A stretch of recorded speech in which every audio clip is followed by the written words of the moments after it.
To my channel Supriya homely kitchen. আজ আমি আপনাদের কাছে নিরামিষ তরকারির একটা রেসিপি নিয়ে এসেছি। তার জন্য কড়াই বসিয়ে দিয়েছি, কড়াইতে তেল দিয়ে দিলাম। আজকে কোনো ফোড়ন টোড়ন দেবো না বন্ধুরা, শুধু তেল দিয়ে দিলাম। তেলটা গরম হয়ে গেছে, কেটে রাখা লম্বা লম্বা করে একটা আলু দিয়ে দিলাম। সেটা ভাজবো ভালো করে, ভেজে ফিরছি বন্ধুরা। দেখুন বন্ধুরা, আলুটা মোটামুটি আমার ভাজা হয়ে গেছে। এর মধ্যে পটল দিয়ে দেবো। পটল আগে একসাথে ভালো করে ভেজে নেব।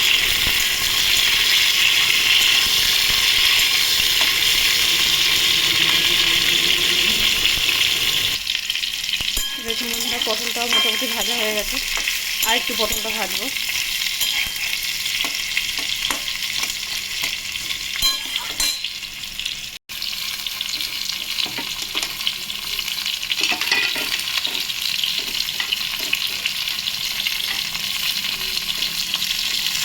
এবারে আমি এর মধ্যে লম্বা লম্বা কেটে রেখে ঝিঙে আর চিচিঙা দিয়ে দেবো। সব ভেজে নেব।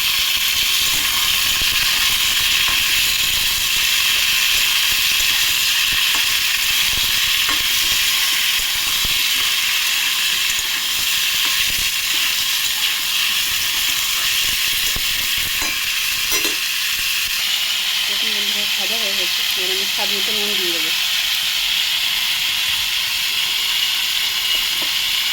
হলুদ, নুন আর হলুদ দিয়ে দিবি। আর একটা কেটে রাখা লম্বা লম্বা করে টমেটো দিয়ে দিবি।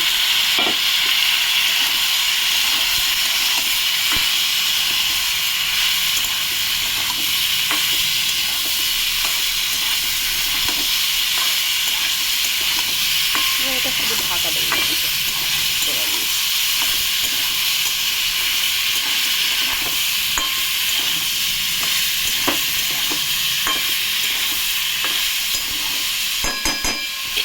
গ্যাসটা আসতে দিলাম, এবার ঢাকা দেবো।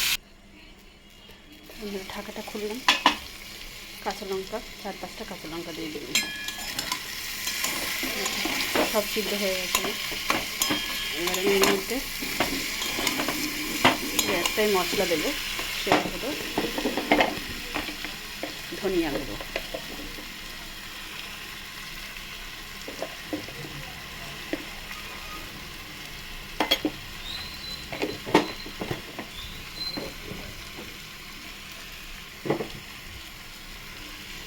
দিলাম, দিয়ে এটা একটু নাড়বো।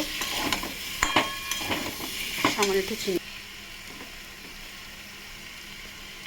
স্বাদ দিয়ে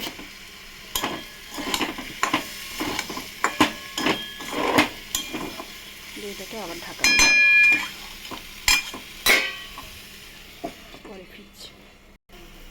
তো দেখুন বন্ধুরা, আমার নিরামিষ তরকারি রেডি হয়ে গেছে। আপনারা ট্রাই করবেন। এটা ভাতের সাথেও ভালো লাগে, ডাল ভাতের সাথেও ভালো লাগে, রুটি পরোটার সাথেও খুব সুন্দর লাগবে। তো আপনারা ট্রাই করে কমেন্ট সেকশনে কমেন্ট করে আমাকে জানাবেন, আর আমার চ্যানেলটা লাইক অ্যান্ড সাবস্ক্রাইব করবেন। Thank you for watching.